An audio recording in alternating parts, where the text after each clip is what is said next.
Hello folks. So today we'll take a quick look at how I propagate tip cuttings and leaf cuttings of Cephalotus. And what you're looking at right now is the area I used to propagate. And the way I do my propagation is I just use these dessert cups with a dome. And usually I would use the least amount of soil as possible because that way if a cutting fails, you don't have that much soil to throw away. So, for example, here, this is one cutting that has grown a new sprout, and it's in a nice soil tray. And as it matures, you can see the little holes that pop on the top.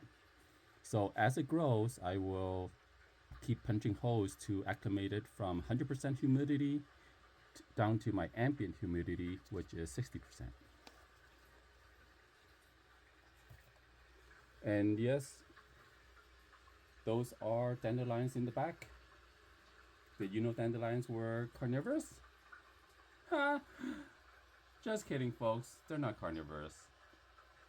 But the dandelion had a purpose, and that was to test what grow lights grow back. However, the dandelions did have a purpose, and that was to test how well grow lights do and which type does best. So, under this set of lights that you see here, they seem to be doing pretty well. So, in addition to having nice, pretty dandelions, which is a fresh eye, having to stare cephalotus all the time. Now I have some nice, beautiful foliage to look at, and also the good eating. And here's the other experiment with the dandelion. So you can see under these lights, the dandelions are growing crazy, much better than the other lights that I showed you earlier. Look how big these things are. So overall, I think these are the better lights to use. Unfortunately, because of the color, it is a little bit hard for the eyes. So there you go. That's why I have the dandelions.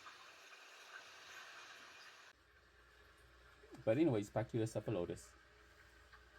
So this is the propagation. And here is an example of a tip cutting. So as you can see, I just have it inside a 2-inch pot. And it is doing super well. And usually you will know if a cutting takes or not is 1 month. Normally a leaf cutting, pitcher, leaf, or stem cutting, it takes 1 month for it to start growing roots. So after 1 month and you still don't see anything, you can consider it a dud and start over. Since we're already on the subject of propagation, let's take a look at another one. This one is also Bubble Giant, and the mix here is just organic African violet mix with perlite 50-50. These plants were started December 2025. So again, plexiglass, bottom, perlite. Everything I grow that is in a pot, regardless if it's Sarracenia, Cephalotus, Pinguiculus, doesn't really matter. I always have bottom portion as perlite, and if ever I set things in water, only the perlite is in water, not the soil. So the soil never get rot or get stagnant or stink, and it's healthier for the roots, in my opinion. So here you go, simple plexiglass, a lid, and here are tip cuttings. So as you can see, they're already forming little beautiful miniature versions of adult pitchers. And at this stage, I will use a little pipette and fill each of the pitcher once a week with the Maxi diluted fertilizer. And again, this is how I grow it out. So if none of these grow and everything died on me, I only have this much soil to throw out. So you're not wasting anything. And again, here's the lid. This lid doesn't really fit, but that's what the tip is for. So there you go. Again, if you have any questions, post it in the comments, and have a good day.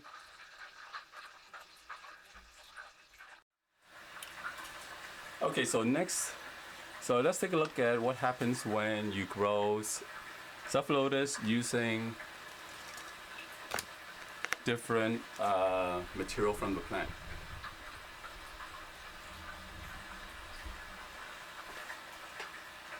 What you see here in front of you is a group of plants that I've propagated during various times of the year. And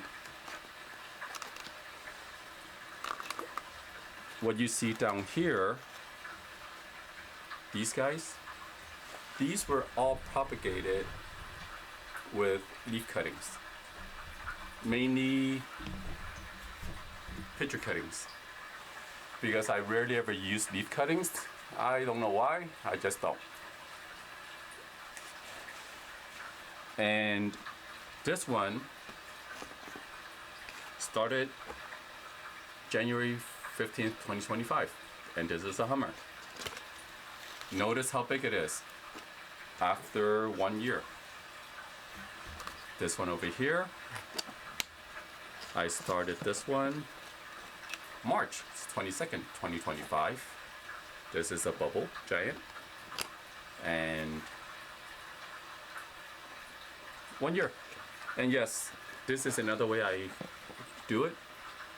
This is very reminiscent of African violets of, decades ago when they used to sell it in those neat little systems. So here you go, an adaptation of the system that people use to sell African violets, I think in those little tiny 1-inch pots. And then here's also another plant. Now, here's one thing I love when growing Cephalodus with using the pitchers. You never know what you're gonna get. So here, this is bubble, started on 3/22/25. This plant here started as 2 pitchers. And as you can see, this is just a regular container. I believe what used to be in here was Jello. And from 2 pitchers came these guys. I got one. There's multiple growing points here, but lo and behold, it produced this anomaly. It is already setting out mature pitchers in 1 year. So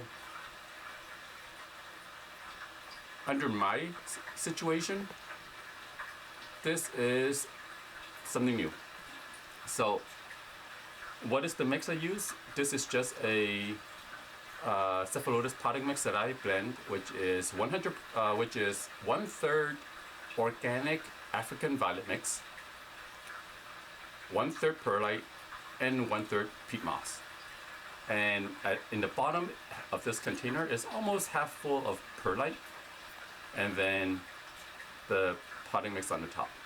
So very interesting to see how this thing grows. Not sure what I'm gonna do with it. Maybe, I'm not sure. Maybe a different colony, but more like a mountainous, hilly mound of soil on a really large pot, just to see what happens. But we'll see. Very cool. So this is one of the joys of propagating with leaf or pitcher, because you never know what to expect. So there you go. So let's take a look back at these guys.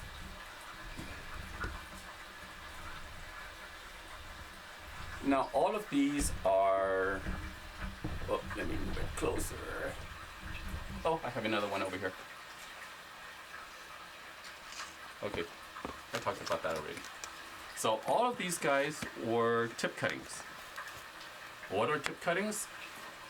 Well, basically it's just the growing point of a plant.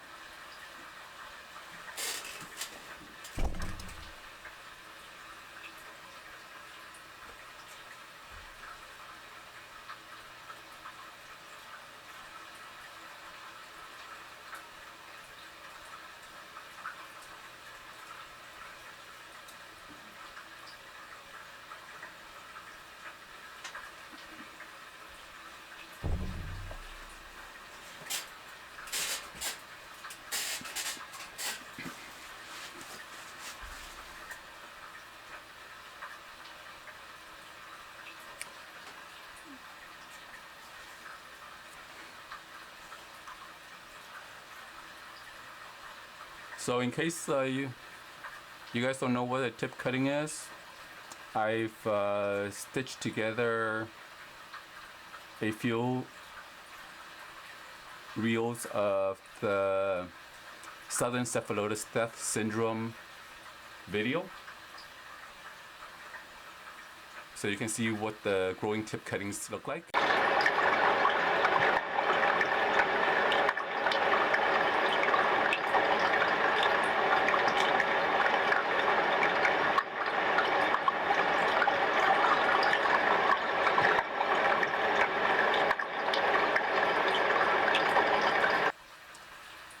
But anyways, all of these are from tip cuttings, and look how big this plant is.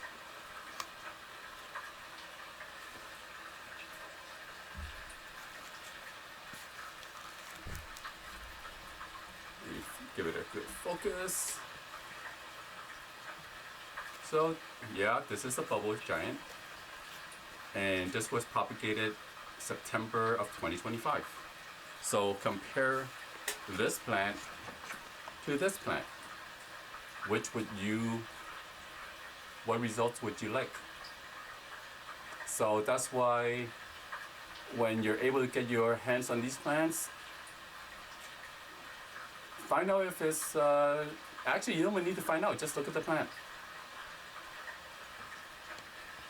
And the growing method I used to grow these out before I transplant them into future projects, you know, with the net pot and the nylon core reservoir system. This is one of those 4-inch pots. Oh. And at the bottom, this much, probably what, bottom third, is perlite. So the container you see here, this is not just staging, this is the way I grow these things. See? Shoe boxes. And I only filled the shoe boxes quarter inch full of water on the bottom. Let it dry out. It usually takes 1 week for it to dry out. And then I will fill it up again with another quarter inch of water. So this is pretty much what you can get. And the good thing, and what's really cool is they will start growing. Oh, get a better angle here. Some room. And what's really cool is even with growing the tips, they will start producing multiple growing points. And eventually you can have a clump. So a lot of these plants, even though you started with one growing point, you will end up with 4 or 5 growing points in no time. See? And this one was also started January of last year. This is another bubble giant. So, and of course, the moment I see a picture form, I will fill the picture with my fertilizer solution, which is this right here, 1/4 strength. This is a 32 ounce of Maxi. So 1/4 teaspoon to 1 gallon of water. I pour it out into the separate 32 ounce container, and then I add an additional 1.6 milliliter of organic kelp fertilizer. So that mixture, for those who are interested, total dissolved solid is 218 parts per million. Now, also consider that the water quality I use measures at 2 to 3 ppms. So if your water is higher than 2 or 3, maybe 15, 16, 20, factor that in. Because one of the biggest issues with cephalotus or any carnivorous plants that has a pitcher is if you overfeed it, the pitcher will rot and die. So be careful of that, because it really sucks to have a beautiful pitcher like this suddenly die on you because you overfed it. And pitchers are hard to come by. If you look at my time-lapse video, one of these pitchers takes 87 days to grow. So, and there you have it, folks. If you have any comments, questions, please leave it in the comments. And have a good day.